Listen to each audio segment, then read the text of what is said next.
नमस्कार। यूपी मिश्रा का इनसाइड झारखंड की ओर से आज मैं बोर्ड पर नहीं बात कर रहा हूँ। आज मैं अपने मन की बात बोल रहा हूँ कि मेरी तबीयत अभी भी ठीक नहीं हुई है। इसके लिए मैं बॉम्बे जा रहा हूँ। बॉम्बे में रेलवे का हमारा अपना अस्पताल है और वहाँ उनसे मिलना है। हमारे जो अपने डॉक्टर हैं, मेरे उनसे बात करनी है। तो मैं 23 तारीख को जा रहा हूँ। 24 को शाम को पहुँचूँगा। 25 भी वहीं हूँ, 26 भी वहीं हूँ, 27, 28 तक मैं वहाँ हूँ। 29 के शाम को मैं फिर वहाँ से चलूँगा। 30 को यहाँ पहुँच जाऊँगा जमशेदपुर में। तो मल्टीपल प्रॉब्लम्स होते जा रहे हैं। मतलब क्या कहूँ मैं, मुझे समझ में नहीं आता। ईश्वर जो दंड दे रहे हैं उसको तो भोगना पड़ता है। और एक अच्छी बात यह है कि जो दंड यहाँ भोग लेंगे, शरीर जब जाएगा तो भोग करके जाएगा, पवित्र होकर के ही यहाँ से जाएगा। भगवान के चरणों में पवित्र शरीर के साथ प्रवेश करूँगा। और आज मैं बोल रहा हूँ आपको, सुन के आपको हैरानी जरूर हो जाएगी। मैं अभी तक बनारस नहीं गया हूँ।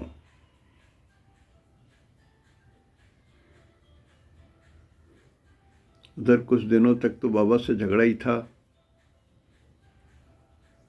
तो बहुत दिनों तक तो मौका नहीं मिला भगवान का दर्शन करने का। अब अंतिम समय में इच्छा तो बहुत बलवती हो गई है कि बनारस जाऊं। समझ में नहीं आता भगवान ले जाएंगे या अगले जन्म में बनारस में ही जन्म देंगे। जैसे एक अपने प्रणब मुखर्जी की बात याद आती है हमको हमेशा अपने लिए। उन्होंने कहा था कि भगवान हमको राष्ट्रपति बनाना या ना बनाना, कम से कम राष्ट्रपति भवन का घोड़ा तो जरूर बना देना। तो भगवान ने उनको राष्ट्रपति ही बना दिया। तो इस धरती पर तीरथ छूट गए। रेलवे में था, बहुत अपॉर्चुनिटी थी कि पूरी तीरथ पूरा कर सकता था। लेकिन आज भी सुनेंगे तो थोड़ा कैसा लगेगा आपको कि मैं ट्रैक डिपार्टमेंट में था, रेलवे ट्रैक्स। तो जो अपनी पर्सनल छुट्टी 13 दिन या 15 दिन सब जो मिलती थी वो तो मिलती ही थी, चूँकि अब जमा हो जाती थी। और साल में सिर्फ 3 दिन ही छुट्टी मिलती थी, 26 जनवरी, 15 अगस्त और 2 अक्टूबर। और वो 3 दिन भी हेडक्वार्टर में ही रहना पड़ता था। और यदि कहीं जा रहे हैं तो उस जगह का पूरा पता देना पड़ता था कि हम यहाँ ठहरेंगे। और उन दिनों मोबाइल और फ़ोन नंबर उतने नहीं थे, काले वाले फ़ोन थे। तो कम से कम बगल में जहाँ मैं ठहर रहा हूँ हमारे यहाँ फ़ोन नहीं है, तो बगल वाले का फ़ोन नंबर देना पड़ता था एप्लीकेशन में। ताकि पोस्ट जो था, ट्रैक का पोस्ट रेल में बहुत इम्पोर्टेंट माना जाता है। गाड़ी किसी कारण से भी गिरे, ट्रैक डैमेज होता ही है। मतलब एक इंजन खराब हो गया तो दूसरा इंजन लाया जा सकता है।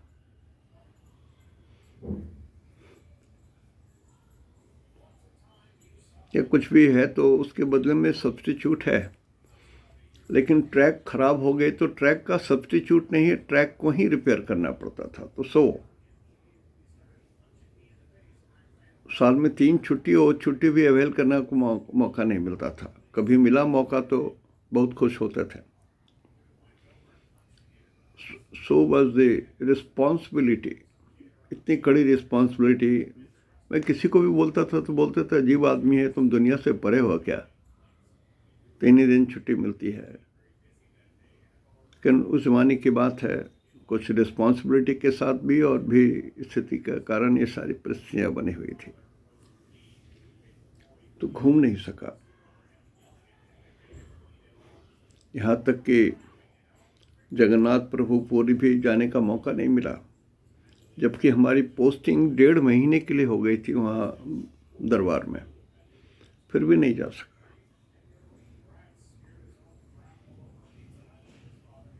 इतनी रिस्पॉन्सिबिलिटी थी। एक बार हमारे नए चीफ इंजीनियर आए हुए थे, तो बहुत पहले की बात है, तो उन्होंने कहा कि जब तक मिश्रा नहीं देगा सर्टिफिकेट कि track of this area is okay, I am not going to take over the charge of that particular zone, rest I will take except this zone only after Mishra's approval. तो रिस्पॉन्सिबिलिटी का आप अंदाज लगाइए क्या था, इसके लिए मैं बोल रहा हूँ। आजकल वो रिस्पॉन्सिबिलिटी किसी के पास नहीं दिखती है, उस ज़माने वाली रिस्पॉन्सिबिलिटी। समय बड़ा है, टेक्नोलॉजी बढ़ी है, लेकिन सिंसियरिटी घटती चली गई।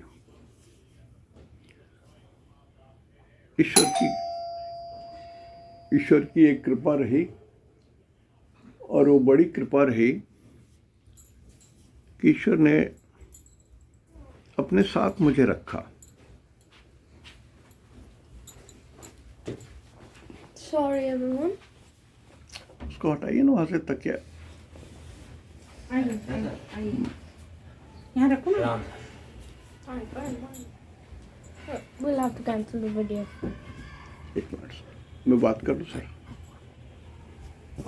छोड़िए ना बेटा, 2 मिनट हम बात करके कैंसिल कर देता हूँ। तो वो उन समय की बात थी जब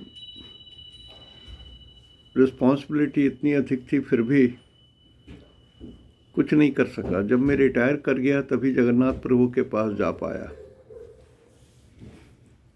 और बलवती इच्छा है, अधम इतना हूँ कि बनारस तक नहीं गया। तब कभी कभी मन में अपने अंदर हंसी आती है, या तो ईश्वर हमको जन्म दे देंगे अगली बार वहीं बनारस में, नहीं तो दंड देंगे तो दंड देंगे। तो बात यूँ करनी थी कि देखिए, खरमास आज से शुरू हो गया, 16 तारीख 10 बजे से। अब खरमास क्या है इसको समझ लीजिए। खर का मतलब होता है सूखी हुई पत्तियां या एक प्रकार का घास जो लंबे होते हैं, एलिफेंट ग्रास नहीं, लेकिन एक लंबी पत्ती होती है जो सूख जाने पर उसके धार तेज होते हैं, हाथ कटने का डर रहता है। और पतवार तो पतवार। तो खरमास का मतलब वो महीना जो सूख गया है, जल गया है। और ये तभी होता है जब धनु राशि में सूरज प्रवेश करते हैं या मीन राशि में सूरज प्रवेश करते हैं। धनु राशि और मीन राशि भगवान नारायण की राशि है। स्वयं भगवान का घर है। 9 नंबर 75% मूल त्रिकोण है भगवान नारायण का, गुरु का। और 12 नंबर लगभग 60-65% बल है इसमें, मीन राशि में, ये नारायण का है। भगवान जब समुद्र में लेटे रहते हैं, शेषनाग के ऊपर में माता लक्ष्मी बैठी रहती हैं, सेवा करती रहती हैं। ब्रह्मा जी नाभि कमल से निकले उस पर वेद के साथ हैं। तो ये 2 स्वरूप है भगवान का। एक तो नारायण साक्षात शंख चक्र गदा के साथ खड़े हैं। तो वैसे भी राशि जो भगवान को रिप्रेजेंट करती है वो भी इस महीने में जल जाता है। 16 तारीख दिसंबर से 14 जनवरी, और फिर मीन राशि में जब जाते हैं तब। तो कितनी ऋषियों ने महीनी के साथ बहुत दृढ़ता के साथ कहा कि इस महीने में जब भगवान खुद परेशान हो जाते हैं, सूरज भगवान की तेज से भगवान खुद निस्तेज हो जाते हैं, इसमें कोई काम नहीं करना चाहिए। शादी, विवाह, जनेऊ, उपनयन और भी कोई भी जो काम, कोमल काम, मीठे काम इस महीने में, 2 महीने में नहीं करना चाहिए। हम लोग सामान्यतः उसको पकड़ लेते हैं कि शादी ब्याह नहीं होगा, ये नहीं होगा, वो नहीं होगा, वहीं तक हम लोग उसको सीमित रखते हैं। लेकिन कठिन काम इसमें किया जा सकता है, कठिन काम किया जा सकता है। जैसे कि आज से 15 या 20 साल पहले की बात होगी, भागलपुर में गंगा नदी के किनारे वोमेंस कॉलेज है, उसके सामने में एक परिवार वहाँ पर गर्ल्स हॉस्टल बनाना चाहता था। तो हमने कहा खरमास में बनाओ। तो वहाँ के सारे पंडित हम पर जूझ पड़े, क्या उल्टी खोपड़ी के आदमी हो तुम। हमने कहा आप जो समझिए। जो हमारे शिष्य थे जिनके लिए मैं बना रहा था, उन्होंने कहा कि गुरुजी ने कहा है। अब लोग बोल देते हैं guruji blood, I am bloody UP Mishra. तो वो बोले कि नहीं, मैं तो इसी में बनाऊंगा। और वो बनाए भी, आज भी हॉस्टल बढ़िया से चल रहा है और पूरे खानदान का खाना पीना, रोटी वोटी, मान मर्यादा, रुतबा प्रतिष्ठा उसी से बनी हुई है। तो ये हमने अपवाद की बात कही कि खरमास में कुछ ऐसे काम जो कठिन काम है वो किए जा सकते हैं। संपूर्ण काम को बंद नहीं कर दीजिए, वेद मत कीजिए। लेकिन हाँ, शादी ब्याह, उपनयन या छेका या और रोका, ये सब चीज़ नहीं करना चाहिए। तो इतना मैं आपसे अनुरोध करूँगा, आप भी ये सब काम ना करें। और इसी खरमास में मैं जा रहा हूँ बॉम्बे। तो ये कठिन काम है, रोग से संबंधित काम है।